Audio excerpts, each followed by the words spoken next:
మీ పిల్లలు గదిలో తలుపులేసుకుని గంటల తరబడి గడుపుతున్నారా? స్కూల్ వద్దు, ఫ్రెండ్స్ వద్దు, చేతిలో ఫోన్ ఉంటే చాలని అనుకుంటున్నారా? అయితే మీరు ఖచ్చితంగా అప్రమత్తం అవ్వాలి. గాజియాబాద్ లో జరిగిన ముగ్గురు అక్కా చెల్లెల ఆత్మహత్య ఘటన మనందరికీ ఒక ప్రమాద హెచ్చరిక. పేదరికం కాదు, కుటుంబ గొడవలు కాదు, కేవలం ఒక వింత ఆకర్షణ ఆ ముగ్గురు పిల్లల ప్రాణాలను బలి తీసుకుంది. వాళ్ళు చనిపోయే ముందు రాసిన లేఖలో ఉన్న మాటలు చదివి పోలీసులే షాక్ అయ్యారు.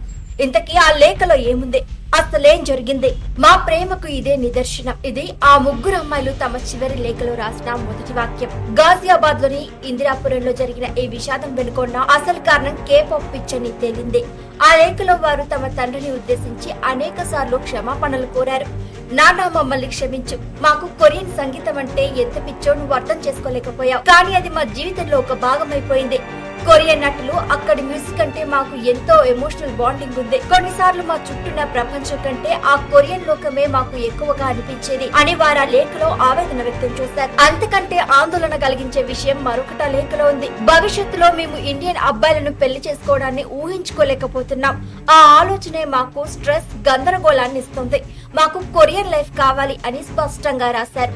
దీన్ని బట్టి వాళ్ళు మన సంస్కృతికి దూరంగా ఊహల ప్రపంచంలో ఎంతలా మునిగిపోయారో అర్థం చేసుకోవచ్చు. ఆ మానసిక ఘర్షణ తట్టుకోలేకే వారు ఇంతటి ఘాతుకానికి పాల్పడ్డారు.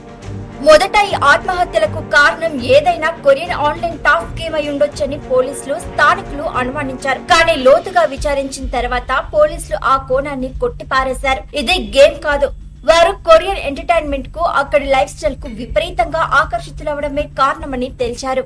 देखिए, आज अर्ली मॉर्निंग में करीब 2:30 बजे के आसपास 3 बहनों ने 9वें मंजिल से कूद के सुसाइड किया है। अभी तक जो जानकारी हुई है उसमें ये सामने आया है जांच में, जो ये तीनों बहनें थी ये कोरियन कल्चर से इन्फ्लुएंस थी और मोबाइल का ज़्यादा इस्तेमाल करती थी। घर वालों ने पिछले कुछ दिनों से उनको मोबाइल यूज़ करने से मना किया था और उसी के चलते वो थोड़ी परेशान थी और उन्होंने ये डिसीजन इसी के चलते ले लिया है। ये उन्होंने गेमिंग के चक्कर में कराई है। वो कह रही थी हमें कोरिया जाना है, हमें कोरिया जाना है। मैंने हम कोरिया को रहे हैं, कोरिया का को जाएंगे, ये था बस। तो कब की ये घटना थी, आप कहाँ थे उस वक्त? मैं उस बाहर वाले रूम में सो रहा था, मेरी वाइफ अंदर वाले रूम में सो रही थी और उन्होंने यहाँ से आके पानी पीने के बहाने जंप लगा दिया। क्या अंदर से लोग लगा लिया था। क्या उस समय भी वो गेम खेल रही थी? उस समय उनके पास फोन था, बट मैंने देखा नहीं गेम था।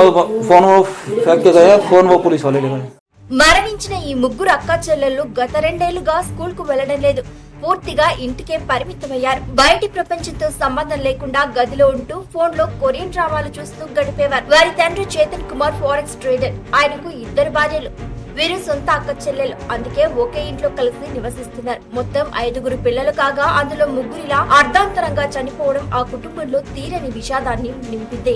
ఘటన జరిగిన తీరుపై కూడా ఇంకా స్పష్టత రావాల్సిందే. 2 అక్క చెల్లెలు ఒకరి చేతిలో ఒకరు పట్టుకుని దూకారని, 3వ అమ్మాయి వేరే కిటికీ నుంచి దూకిందని స్థానికులు చెబుతున్నారు. ఇంకొందరు మాత్రం 2 అమ్మాయిలు దూకడానికి ప్రయత్నిస్తుండగా 3వ అమ్మాయి వారిని వెనక్కి లాగి ఆపడానికి ప్రయత్నించినట్లు కనిపించింది. కానీ చివరకు ఆమె కూడా పడిపోయిందని చెప్పారు. ప్రస్తుతం పోలీసులు కుటుంబ సభ్యుల స్టేట్మెంట్లను రికార్డ్ చేస్తున్నారు. ఫోరెన్సిక్ నివేదికలు వచ్చిన తర్వాతే మరిన్ని నిజాలు వెలుగులోకి వస్తాయి.